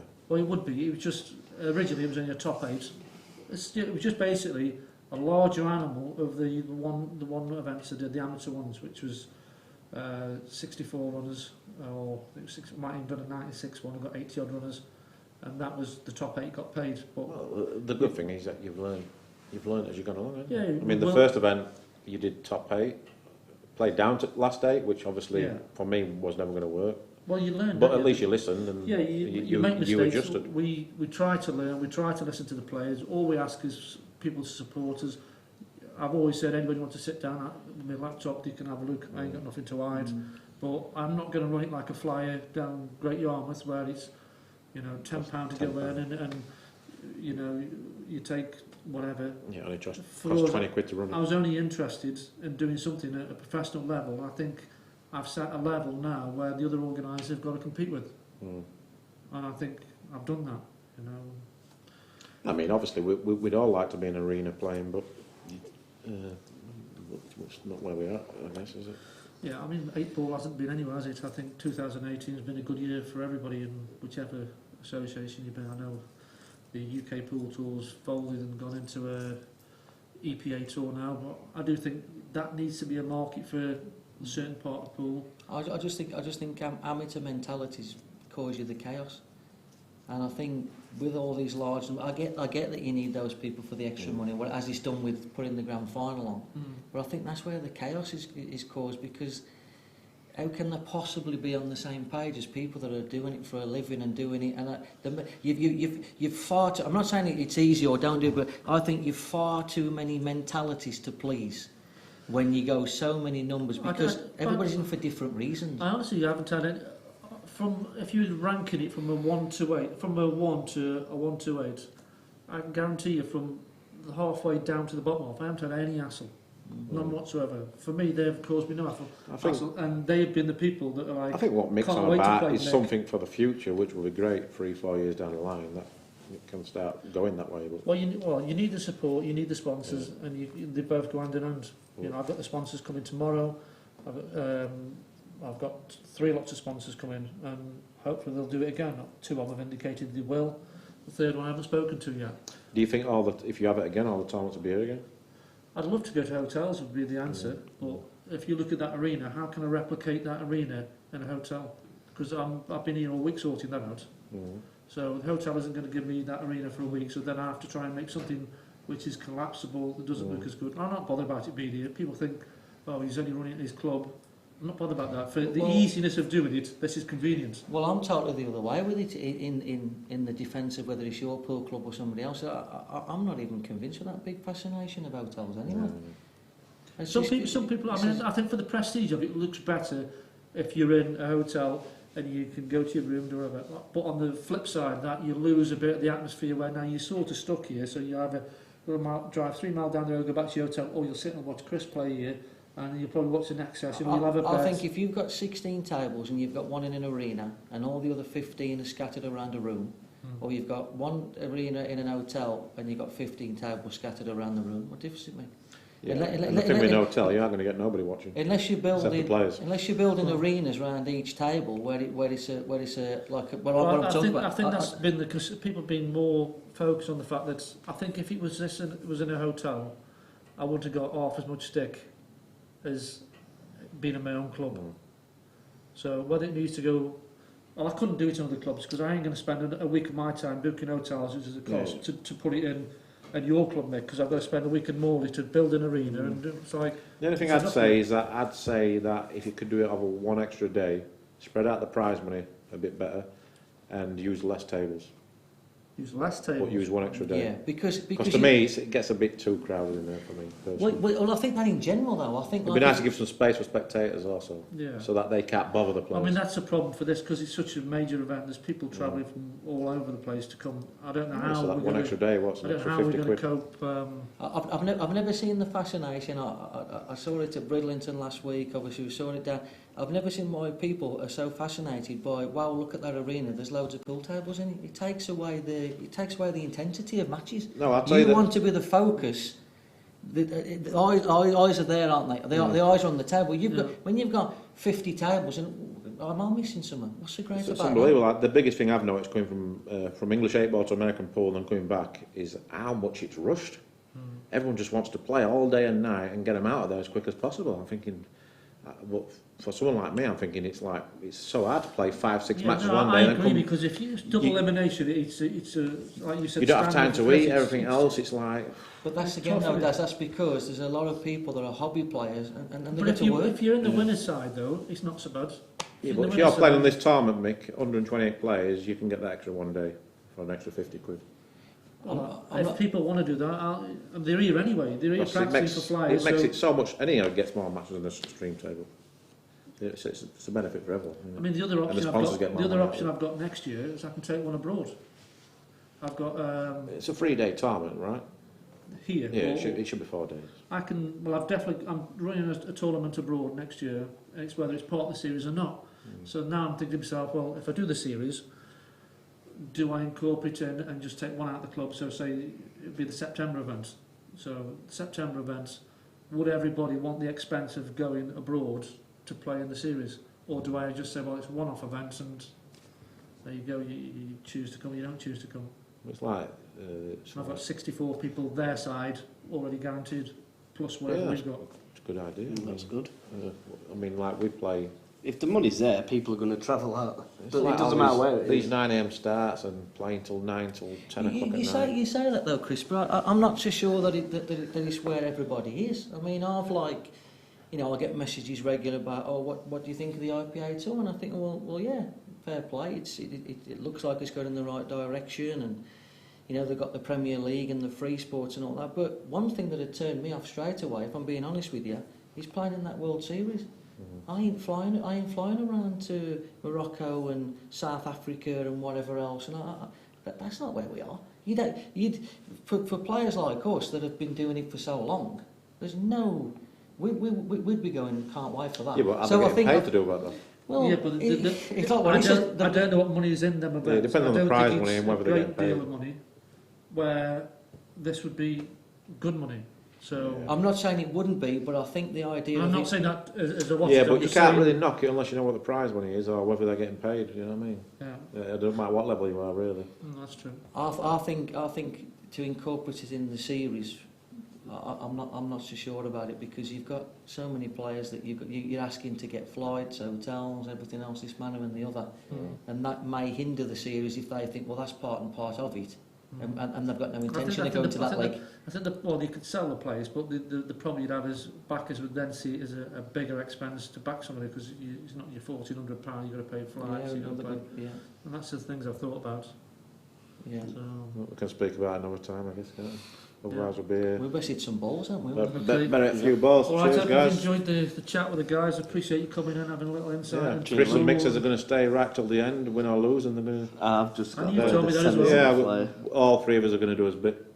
Oh, he's in the flyer, isn't he? Loving it. I'm in the flyer. Oh, Chris is in flyer, so we're going to tune in. Go watch We're the flyer. sneaking some last minute practice. Getting me on, army. I'm on Right. 20%, so that's good. Okay, so we'll see you tomorrow. It'll be a great weekend. A little taste of the weekend has just been done by the guys. Thanks very much, and we Cheers. will see I you. think we're on £10 an hour, so we've just made 25 quid. Oh, you've had a wage reduction. All right, thanks very much, guys. Cheers. See you later.